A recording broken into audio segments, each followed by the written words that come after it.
वाह!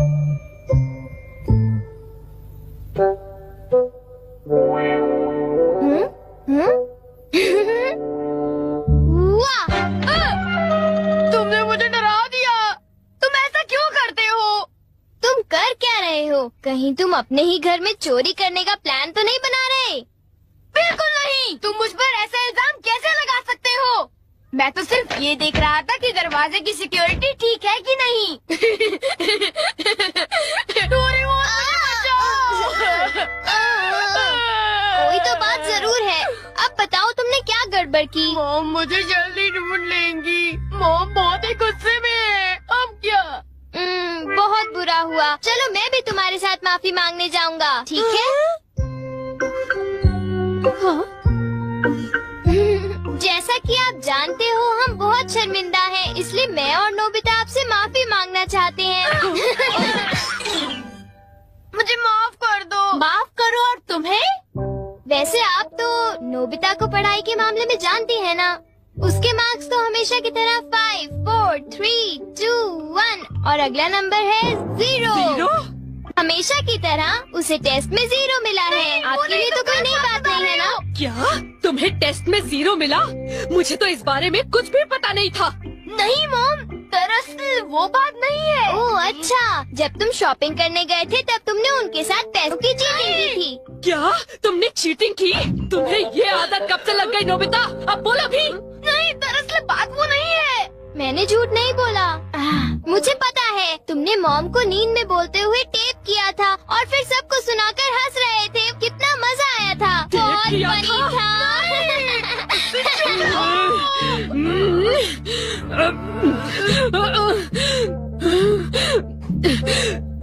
नींद में बोलते हुए? हाँ? अब तुम्हारी गैर नहीं नोबिता।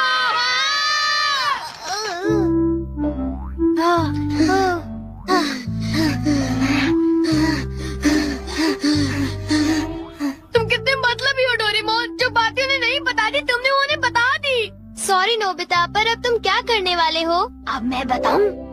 क्या? हॉलवे? Oh no. चुप रहो, अभी उन्हें ये बात नहीं बता। मैं घर नहीं जा सकता। ठीक है, मैं कुछ करता हूँ नोबिता, तुम रोना बंद करो। Calm down, bee's nest। ये बीज नहीं। चिंता मत करो, ये तो सिर्फ एक रोबोट है। ये गुस्से वाले लोगों को ढूंढती है और लेजर रे से काटती है। जब उन्हें वो काट लेती है तो उनका सारा गुस्सा गुब्बारे की तरह फट जाता है।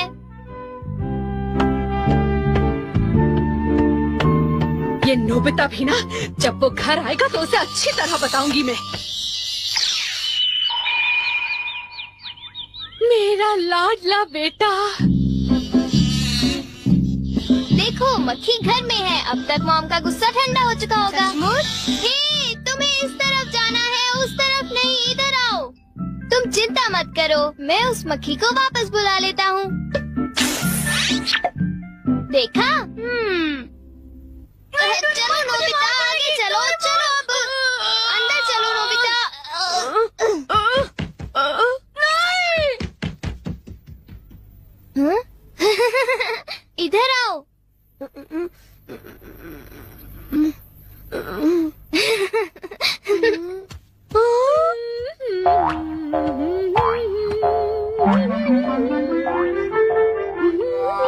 ओह नोबिता, तुम दोनों वहाँ क्यों खड़े हो? अगर तुम्हें कुछ खाना है तो जाओ फ्रिज में जाकर देखो।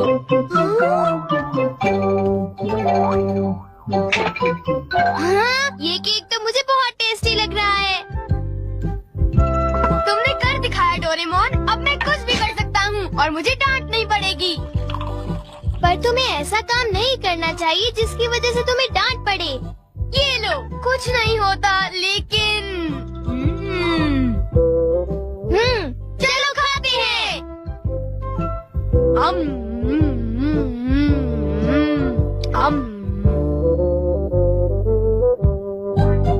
नहीं, मैं तुम्हें अपना केक बिल्कुल नहीं खाने दूंगा। नहीं, मैं तो काम डाउन बीज नेस्ट को देख रहा था। ये नेस्ट मेरे लिए बहुत काम की चीज है।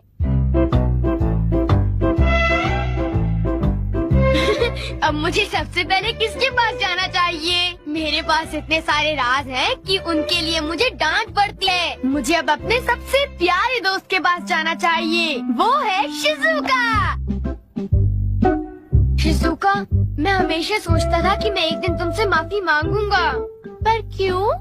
वो मुझे तुम्हारी डॉल पर किसी और ने नहीं, मैंने ही बनाई थी। मुझे माफ कर दो शिज़ुका। वो तुम थे? तुम कितने मतलबी हो। वो डॉल मुझे बहुत प्यारी थी, तुमने मुझे बना दी। मतलबी हो तुम, बहुत करते हो। नोबिता, तुम बहुत बुरे हो, मैं तुमसे बात नहीं करूँगी। हाँ? अरे नोबिता, क्या हुआ? आई एम सॉरी शिज़ुका, मेरी गलती के लिए मुझे माफ कर दो। नोबिता, अब सब कुछ ठीक हो गया है। हाँ, मैंने कर लिया। Yes. Bye. Good bye Nobita. क्या कहा तुमने? फिर से तो कहना। हाँ, कल मैं बार बार आपकी खिड़कियों के कांच तोड़कर भाग गया था। आपको तो याद होगा। एक तो मेरा कांच तोड़ते हो, ऊपर से अपने बर्ताव को तो देखो। कौन से स्कूल में जाते हो तुम? तुम्हारे मॉम डैड ने तुम्हें कुछ सिखाया कि नहीं है? अच्छा, मैं बहुत खुश हूँ कि तुम इतनी ईमानदारी से मुझसे माफी मांगने आए हो। अंदर आओ, चाय पियेंगे, कुछ खाएंगे, बातें करेंगे। आ जाओ। मुझे बाहर जाने दीजिए, मुझे घर जाना है। मुझे घर जाने दीजिए ना। अजीब लड़का है, चाय के नाम से ही भाग गया। कैसा झटका था। वो आदमी कितना दयालु बन रहा था। पर अब अपनी गलतियों के लिए माफी मांगकर बहुत अच्छा लग रहा है। और अगला आदमी मुझे माफ कर दो जियान, मुझे माफ कर दो प्लीज। रुक जाओ, आज तुम नहीं बचोगे, सुना तुमने? ये दोनों हमेशा लड़ते रहते हैं। नोबिता प्लीज मुझे जियान से बचा लो प्लीज। हट जाओ नोबिता। देखो नोबिता, हमारे झगड़े के बीच में मत आओ। तुम नहीं जानते इसने क्या किया है। इसको तो तुम्हें ऐसी छोटी मोटी बातों पर लड़ाई झगड़ा तो बिल्कुल नहीं करना चाहिए। सुनियो को माफ कर दो। अगर तुम दोनों लड़ाई करोगे तो तुम दोनों में से किसी को भी गहरी चोट लग सकती है। नोबिता, तुम इसे बचाने की कोशिश मत करो। मेरा खून खौल रहा है, आज मैं इसे नहीं छोड़ूंगा।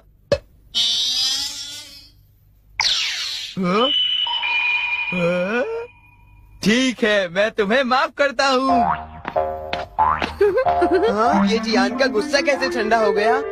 इसकी वजह से। हाँ, ये क्या है? तुम इसे ऐसे थपथपाओगे तो इसमें से एक मक्खी निकलेगी जो लोगों को शांत करती है। बहुत अच्छा। प्लीज ये मुझे भी यूज करने दो। नहीं। हाँ? जल्दी से इस नेश पर थपथपाओ, इससे पहले कि ये कहीं चली जाए। कैसे? क्या? हाँ? अरे ये मक्खी कहाँ उड़ गई? ये गुस्से वाले लोगों को ढूंढने जा रही है। वो उसे नजर नहीं हटा सकता। ये किस तरफ गई? कहाँ चली गई वो? सुनियो, ढूंढो उसे। और तेज भाग कर देखते हैं। हाँ? सुनियो, ये बताओ अब तुम करोगे तो क्या करोगे? करना क्या है? उसे ढूंढने की कोशिश करूँगा। हाँ? अरे देखो, वो वहाँ उड़ रही है। कहाँ? वो रही वो। जल्दी उस नेश को थपथपाओ, जल्दी, नहीं तो वो चली जाएगी। वापस आ जाओ, वापस आ जाओ। अब ये मेरा है। नहीं सुनियो, रुको। सुनियो।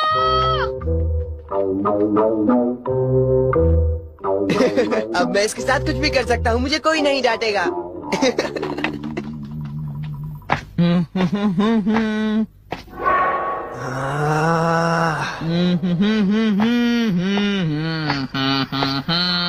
जियान, अब मैं तुम्हें मजा चखाऊंगा।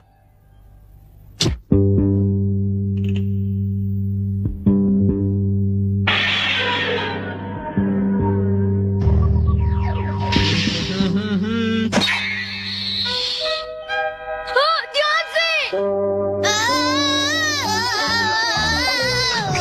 मैं तो नीचे गिरने वाला था। डोरेमोन, तुम यहाँ क्या कर रहे हो?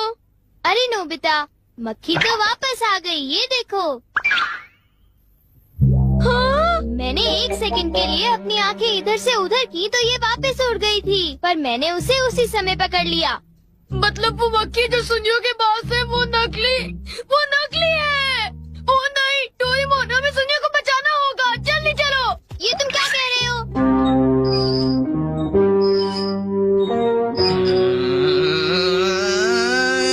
अब बोलो जियान, मजा आया ना? पानी से भीगे सड़क पे मजा आया।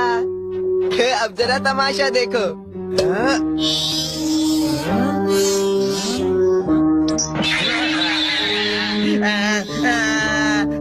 हाँ, अब तुम्हारा गुस्सा कम हुआ ना? प्लीज जियान, मुझे माफ कर दो प्लीज। माफ कर दूं, और वो भी तुम्हें? हाँ? हाँ? तुमने मेरे साथ ऐसा क्यों किया सुनियो? सॉरी।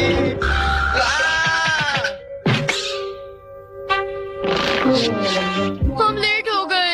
हाँ, बी का नेस्ट तो वहाँ पड़ा हुआ है।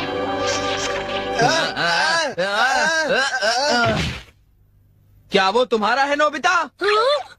ये इसी ने करने को कहा था, सब इसी की गलती है जियान। नोबिता ये देखो, मुझे उस मक्खी ने काट लिया है। अब तुम्हें अपनी गलती की सजा भुगतनी पड़ेगी, समझ गए? आखिर तुम तीनों अपने आप को समझते क्या हो?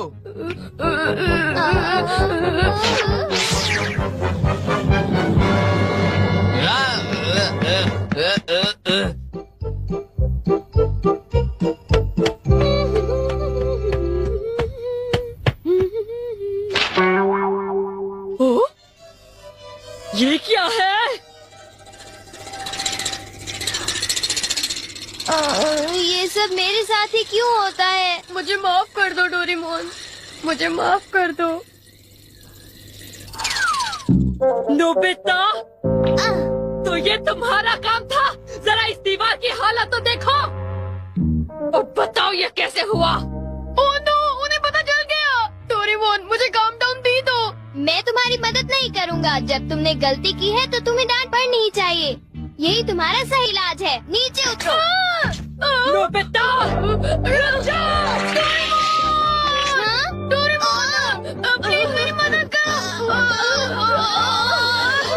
डोरेमोन, बचाओ। 3D planetarium. नोबिता तुम घर पर हो? आ रही हूँ। अरे सुनियो तुम, क्या बात है, आज तुम बहुत दिनों के बाद यहाँ आए हो। हेलो आंटी, आप कैसी हैं? क्या नोबिता घर पर है? वो ऊपर अपने कमरे में है, पढ़ाई कर रहा है। तुम अंदर आ जाओ। थैंक यू आंटी, आज आप बहुत सुंदर लग रही हैं। Thank you. हाँ? कैसे हो नोबिता? हाँ, क्या तुम्हें मुझसे कोई काम है सुनियो? ऐसी कोई बात नहीं है। क्या तुम इसे पढ़ना चाहोगे नोबिता? हाँ, मैं इसे पढ़ना चाहता था। मैं डोरा केक्स भी लाया हूँ। हाँ? वाओ, डोरा केक्स।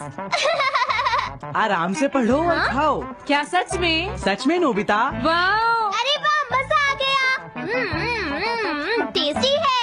हाँ? मैं मुसीबत में फंस गया हूँ, मुझे तुम्हारी मदद चाहिए। हाँ? देखो नोबिता, मैं ये चाहता हूँ कि जियान कल के बेसबॉल मैच में ना खेले। हाँ? मुझे पता था, तुम बिना मतलब के कुछ भी नहीं करते। मैं रिक्वेस्ट करता हूँ। लेकिन जियान ही क्यों? वो इसलिए क्योंकि जियान अपनी टीम का एस पिचर और कैप्टन है। हाँ, तुमने सही कहा। मैं टीम का एस पिचर और कैप्टन बनना चाहता हूँ। हाँ? तुम एस पिचर और कैप्टन बनना चाहते हो? लेकिन क्यों सुनियो? मेरी एक रिलेटिव है टमोमी, और सच में वो बहुत सुंदर है नोबिता। तुमने उसे इम्प्रेस करने के लिए बोल दिया कि तुम अपनी टीम के एस पिचर और कैप्टन हो। तुमने ऐसा कहा? हाँ, वो कल मेरे साथ मैच देखने जाएगी नोबिता। मैं उसे सच नहीं बता सकता, और अगर मैंने जियान को कुछ बताया तो वो मेरी बहुत पिटाई करेगा। इसमें भी कोई पूछने की बात है? इसीलिए मैं तुमसे मदद मांगने आया हूँ। तुम ये कॉमिक बुक पढ़ो नोबिता। तुम ये सारे डोरा केक खा लो। प्लीज मेरी मदद करो। डोरेमोन, हम इसकी मदद कर सकते हैं ना? जियान ने आज तक सिर्फ एक बार ही गेम मिस किया है, वो भी उस दिन जब वो गाने की प्रैक्टिस कर रहा था। नोबिता, आइडिया, हम उसे एक सिंगिंग कंपटीशन में भेजेंगे।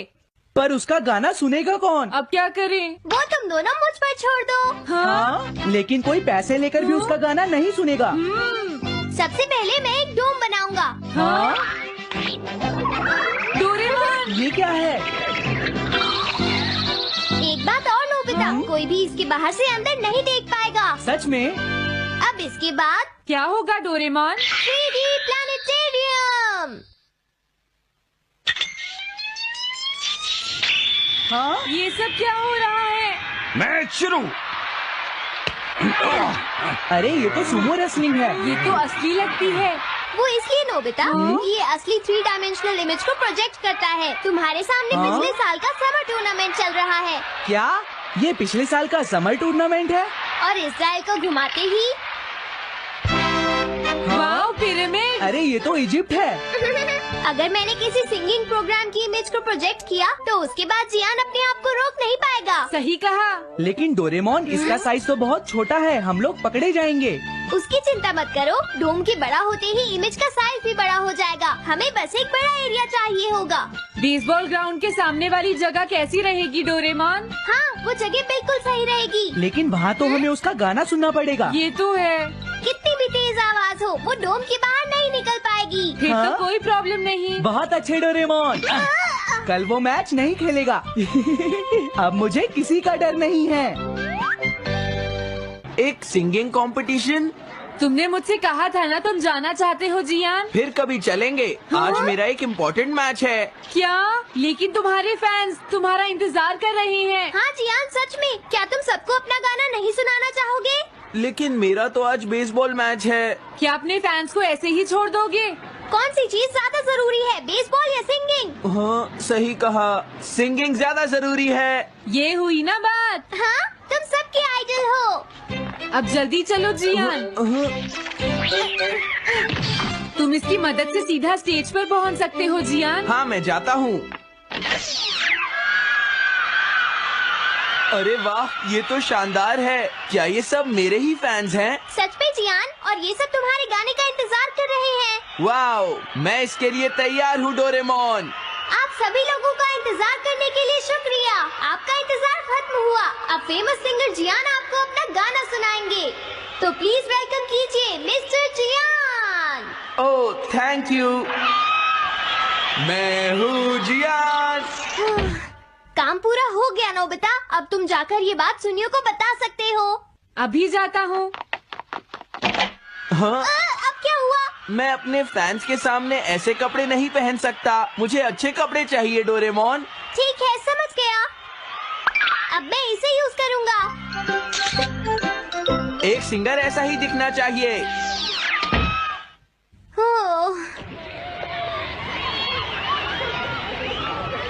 तुम सब तैयार हो ना? सुनियो, अपनी पहली ही बॉल पर उसे आउट कर देना। तुम चिंता मत करो। मैं अपनी टीम का एस पिचर और कैप्टन हूँ। अब मेरा कमाल देखना। मैच तुम्हें ही जीतना है। ठीक है, गेम शुरू करते हैं। सुनियो कितना खुश है। आज के मैच में जियान नहीं खेल रहा, इसलिए सुनियो पिचिंग कर रहा है। तुम्हारा मतलब सुनियो एक रेगुलर पिचर नहीं है? मेरी आवाज सुन के सब हो जाते हैं आज जियान कितना खुश है। और अब मैं आप सबको अपना नया गाना सुनाऊंगा जिसका नाम है dumplings of a girls love. अरे ये क्या है? अब क्या करूं? मेरे पास इसके लिए भी एक गैजेट है, साउंड चेंजर ट्रांस रिसीवर। बहुत बढ़िया जियान, ऐसे ही गाते रहो। जियान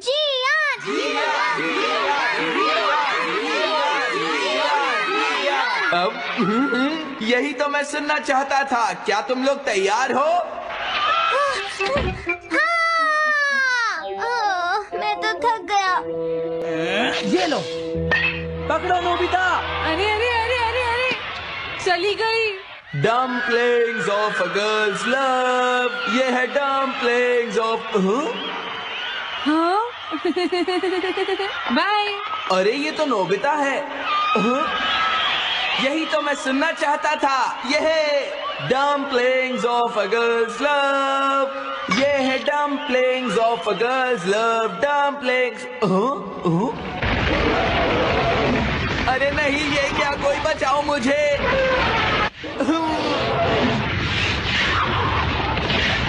हाँ, ये कैसे हुआ?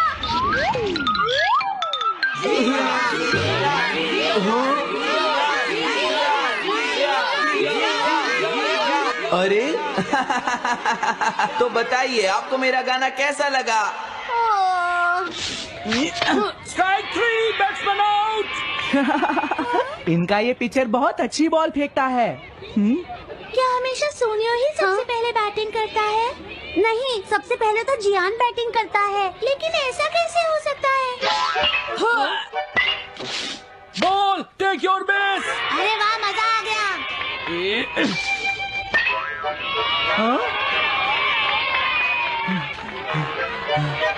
मैंने तुमसे कहा था ना, मैच बहुत मजेदार होगा। ये तो बहुत बोरिंग है। मैं घर जा रही हूँ सोनियो, बाय। हाँ, मेरी बात सुनो। रुक जाओ। अरे जल्दी करो, बॉल फेंको। हाँ, अभी फेंकता हूँ। पकड़ो नोबिता। अरे अरे अरे अरे अरे,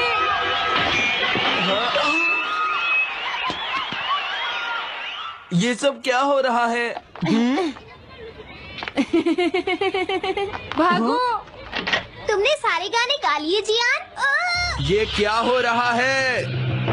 मैं हूँ जियान, मैं हूँ बड़ा ताकतवर, मेरा गला है बहुत सुरीला, मेरी डोरेमोन, इसे जल्दी ठीक करो। मैं कोशिश कर रहा हूँ। जल्दी करो डोरेमोन। अब हेलो दोस्तों, नमस्ते और स्वागत है मेरे डोरेमोन मिस्ट्री पार्ट 9 के रिव्यू में। मैं हूं आपका होस्ट और आज हम बात करेंगे डोरेमोन के एक और थ्रिलिंग रहस्यमयी एपिसोड की जो आपको हैरान कर देगा। डोरेमोन, हमारा फेवरेट नीला रोबोटिक कैट, नोबिता को अपने जादुई गैजेट से बचाता है, लेकिन हर बार कुछ नए सवाल छोड़ जाता है। तो अपने डिटेक्टिव कैप पहनो, पॉपकॉर्न ग्रैब करो और चलो डाइव करते हैं इस लेटेस्ट एपिसोड में। सीजन 20 का ये नया एपिसोड जो रिलीज हुआ 23 मई 2025 को है दो मजेदार मिस्ट्री स्टोरीज का कूल कॉम्बो, दी विस्परिंग टाइम कैप्सूल और दी शैडो ट्रैकर। चलो शुरू करते हैं समरी रिव्यू और देखते हैं क्या है खास इस एपिसोड में। पहली स्टोरी, दी विस्परिंग टाइम कैप्सूल स्टोरी शुरू होती है नोबिता के साथ, जो स्कूल में हिस्ट्री प्रोजेक्ट के लिए टीचर से डांट खाता है। वो घर आकर डोरेमोन से शिकायत करता है, यार हिस्ट्री तो टोटली बोरिंग है, कुछ मजेदार करो। डोरेमोन अपने क्लासिक स्टाइल में 4D पॉकेट से निकालता है एक गैजेट, टाइम कैप्सूल डिटेक्टर। ये गैजेट पुराने टाइम कैप्सूल्स को ढूंढ सकता है जो पास्ट या फ्यूचर में छुपाए गए हों। कितना कूल ना? नोबिता हमेशा की तरह जल्दबाजी में इस गैजेट को यूज करता है और स्कूल के पीछे एक पुराना टाइम कैप्सूल ढूंढ लेता है, लेकिन जब उसे खोलता है तो अंदर से एक अजीब फुसफुसाती आवाज आती है जो कहती है मुझे रिलीज करो। नोबिता डर जाता है और डोरेमोन को बुलाता है। डोरेमोन चेक करता है और पता चलता है कि ये कैप्सूल फ्यूचर से है और इसमें कोई मैसेज लॉक है। मैसेज को अनलॉक करने के लिए नोबिता और डोरेमोन एक एडवेंचर पर निकलते हैं। वो स्कूल के पुराने रिकॉर्ड्स खंगालते हैं और पता चलता है कि कैप्सूल को किसी ने 50 साल पहले छुपाया था। लेकिन ट्विस्ट ये है, कैप्सूल की आवाज फ्यूचर की टेक्नोलॉजी से कनेक्टेड है। क्या ये आवाज किसी फ्यूचर के इंसान की है जो नोबिता को कांटेक्ट करना चाहता है? हंगामा तब बढ़ता है जब कैप्सूल अपने आप ग्लो करने लगता है और स्कूल में अजीब शैडोज दिखने लगते हैं। क्या ये सच में भूत है या फ्यूचर का कोई गैजेट माल फंक्शन कर रहा है? डोरेमोन अपनी स्मार्टनेस से मिस्ट्री सॉल्व करता है, लेकिन आखिरी सीन में एक ऐसा क्लू छोड़ जाता है जो आपको सोचने पर मजबूर कर देगा। थ्रिल, मजा और थोड़ा सा डर, ये स्टोरी है फुल ऑन। दूसरी स्टोरी, द शैडो ट्रैकर। दूसरी स्टोरी में नोबिता को स्कूल में एक नया टास्क मिलता है, अपने दोस्तों की हॉबीज पर प्रेजेंटेशन देना।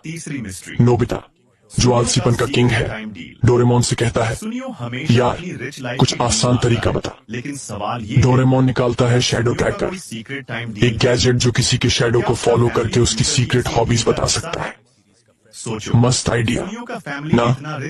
नोबिता इस गैजेट को ज्ञान और सुनियो पर यूज करता है, लेकिन गलती से वो शिजुका के शैडो को ट्रैक कर लेता है। शैडो उसे एक सीक्रेट लोकेशन पर ले जाता है, एक पुरानी लाइब्रेरी। वहाँ नोबिता को पता चलता है कि शिजुका रात में चुपके से कुछ रहस्यमयी किताबें पढ़ रही हैं। क्या शिजुका का कोई सीक्रेट? डोरेमोन और नोबिता इस मिस्ट्री को सॉल्व करने के लिए लाइब्रेरी में घुसते हैं और वहाँ उन्हें एक हिडन रूम मिलता है। रूम में एक पुराना गैजेट होता है जो शैडोज को रिकॉर्ड कर सकता है। लेकिन ट्विस्ट ये है, गैजेट से एक सिग्नल निकलता है जो फ्यूचर से आ रहा है। क्या शिजुका की सीक्रेट हॉबी फ्यूचर से जुड़ी है? हंगामा तब और बढ़ता है जब ज्ञान और सुनियो भी इस मिस्ट्री में कूद पड़ते हैं और लाइब्रेरी में अजीब अजीब शैडोज दिखने लगते हैं। क्या ये शैडोज फ्यूचर के हैं या कोई पुराना गैजेट ट्रिक कर रहा है? डोरेमोन आखिर में सब कुछ फिक्स करता है, लेकिन स्टोरी एक सवाल छोड़ जाती है। शिजुका का सीक्रेट क्या था?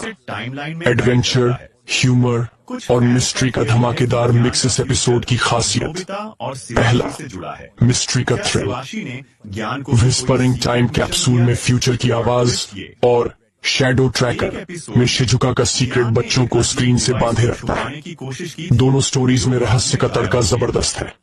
दूसरा, गैजेट्स, टाइम कैप्सूल डिटेक्टर और शैडो ट्रैकर टोटली यूनिक है। खासकर वो सीन जहां कैप्सूल ग्लो करता है और शैडोज लाइब्रेरी में दौड़ते हैं, वो डर और हंसी का परफेक्ट कॉम्बो है। तीसरा, कैरेक्टर डायनामिक्स। इस बार शिजुका का रोल बड़ा है और उसका सीक्रेट स्टोरी को इंटरेस्टिंग बनाता है। ज्ञान और सुनियो की बेवकूफी हंसाती है और नोबिता की जल्दबाजी वही पुराना डोरेमोन वाइब देती है। हिंदी डबिंग भी शानदार है। डोरेमोन की सिर पकड़ने वाली आवाज और नोबिता की मासूमियत टॉप नॉच है। चौथा, लेसन। स्टोरी सिखाती है कि दूसरों के सीक्रेट्स में बिना परमिशन ताक झांक करना गलत है और जल्दबाजी मुसीबत ला सकती है।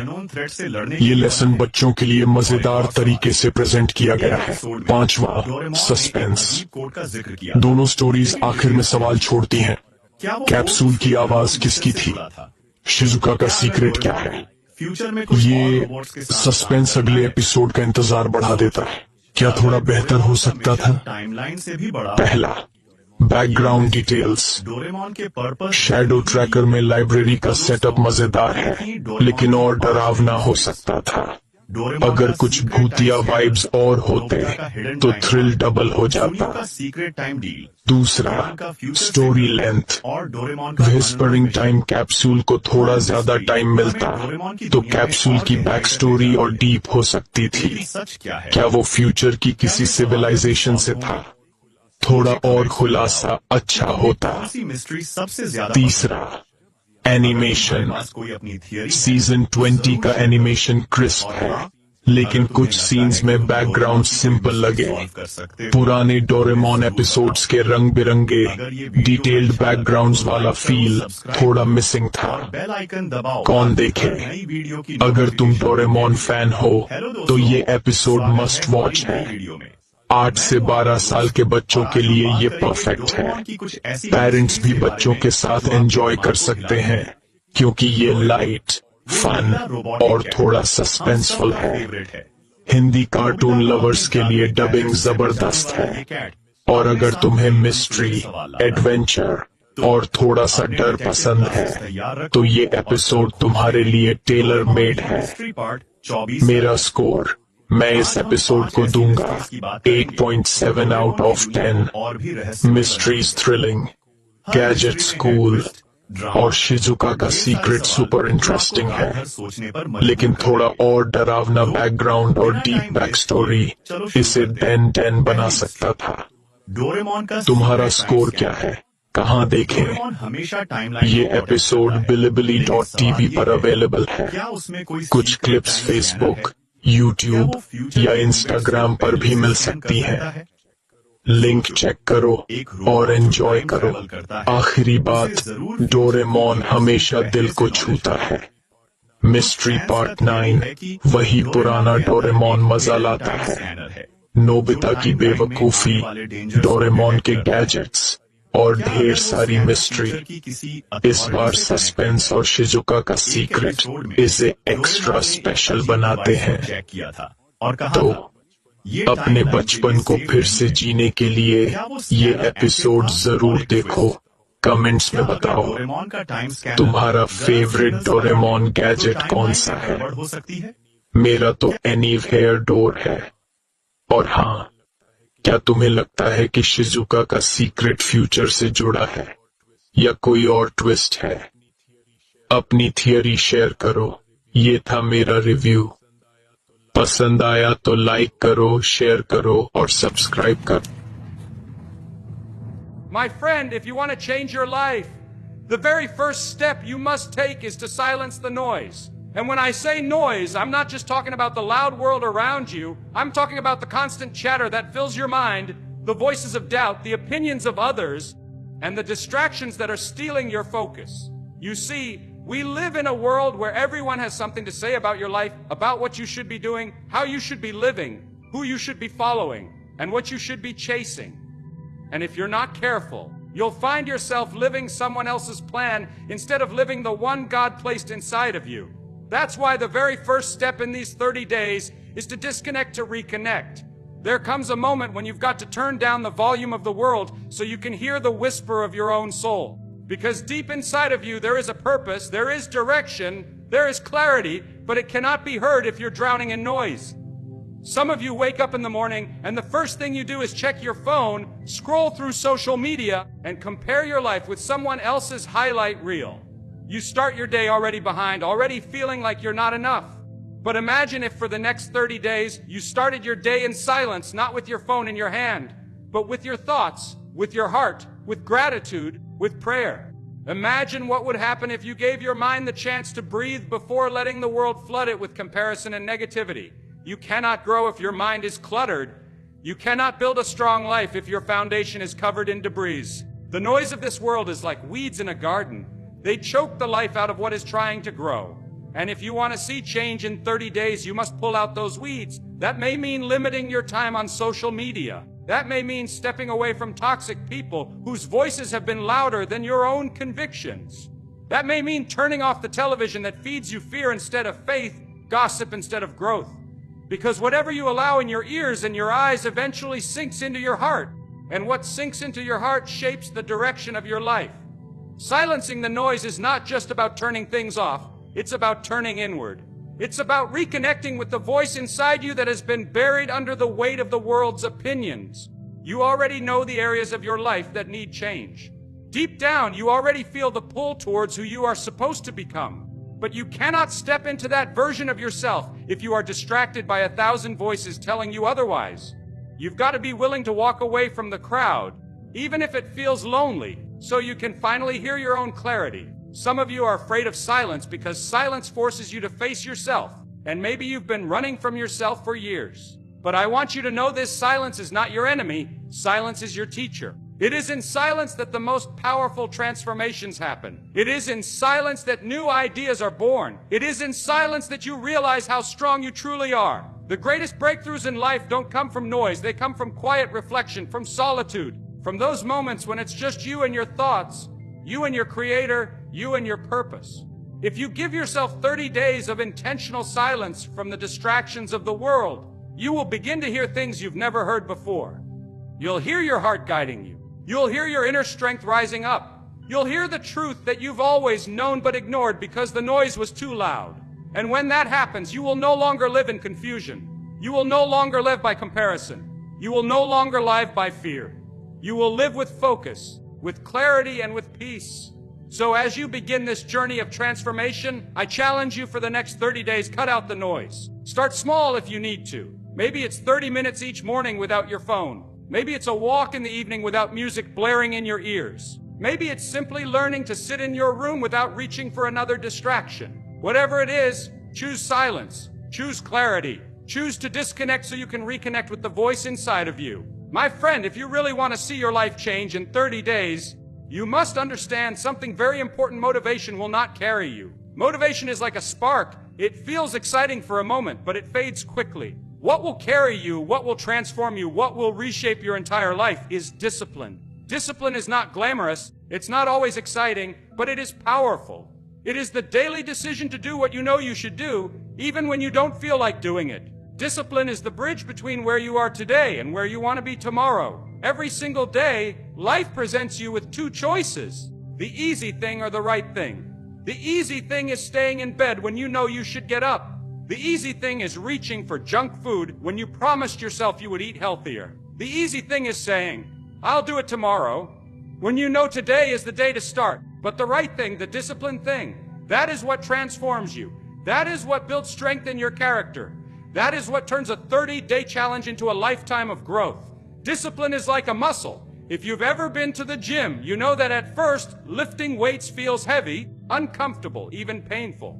But over time, as you stay consistent, your body adapts, your strength increases, and what once felt impossible begins to feel natural. The same is true with discipline. At first, it feels hard to wake up early, to stay committed, to deny yourself temporary comfort. But the more you practice discipline, the stronger it becomes, until it is no longer a struggle but simply a part of who you are. For these next 30 days, you must make discipline your closest companion. Start small, but start. Maybe it's committing to waking up 1 hour earlier each day. Maybe it's committing to read for 20 minutes instead of wasting time scrolling endlessly. Maybe it's committing to exercise your body, even if it's just a short walk. These small acts of discipline may not seem like much in the moment, but compounded daily, they create massive transformation. Every time you choose discipline, you are casting a vote for the person you want to become. Some of you have been waiting for the right feeling before you take action. You say, "I'll start when I feel motivated." But let me tell you the truth, feelings are unreliable. They change with the weather. If you wait for motivation, you'll be waiting for the rest of your life. Discipline does not ask how you feel, discipline asks what you committed to. And when you practice discipline long enough, something amazing happens, the feelings begin to follow the action. The more disciplined you become, the more motivated you feel, and the cycle of growth continues. I know some of you have tried before and failed, and you carry the weight of those failures like a chain around your neck. But failure is not the opposite of discipline, it is a part of it. Discipline means standing up one more